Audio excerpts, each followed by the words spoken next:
Prince ஜுவல்லரியின் ஆடி festival offer. யார் அகதிகளாக போகிறார் என்பதுதான் காலம் சொல்லும். இதே துரைமுருகன் போனாரா இல்லையா? கர்நாடகத்துக்கு ஒரு பிரதிநிதியாக போய் லெட்டர் எடுத்து போய் கொடுத்தாரா இல்லையா? அம்மா இருக்கிற போது பொதுப்பணித்துறை இருந்த பன்னீர்செல்வம் அவர் சட்ட அமைச்சர் போனாங்களா இல்லையா? அவங்க பிரதிநிதியாக போகிறாங்க, இவங்க ஃபோன் பண்ணி பேசுகிறாங்க, இவர் நேரடியாக போகிறாரு.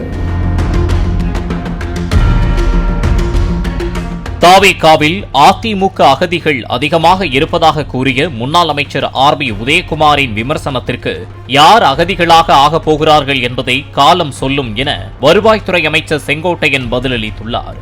ஈரோட்டில் பேசிய அவர், மேகதாது விவகாரத்தில் பிரதிநிதிகளுக்கு பதிலாக முதலமைச்சரே நேரடியாக கர்நாடகத்திற்கு செல்வதாக விளக்கம் அளித்தார். யார் அகதிகளாக போகிறார் என்பதுதான் காலம் சொல்லும். நீட் தேர்வை ரத்து செய்ய வேண்டும் என்பதுதான் இந்த அரசுடைய கொள்கை என்பதையும் தெளிவாக சொல்லியிருக்கிறார். இதே துரைமுருகன் போனாரா இல்லையா? கர்நாடகத்துக்கு ஒரு பிரதிநிதியாக போய் லெட்டர் எடுத்து போய் கொடுத்தாரா இல்லையா? அம்மா இருக்கிற போது பொதுப்பணித்துறை இருந்த பன்னீர்செல்வம் அவர் சட்ட அமைச்சர் போனாங்களா இல்லையா? அவங்க பிரதிநிதியாக போகிறாங்க, இவங்க ஃபோன் பண்ணி பேசுகிறாங்க, இவர் நேரடியாக போகிறாரு. அவ்வளோதான். பிரின்ஸ் ஜுவல்லரியின் ஆடி ஃபெஸ்டிவல் ஆஃபர்.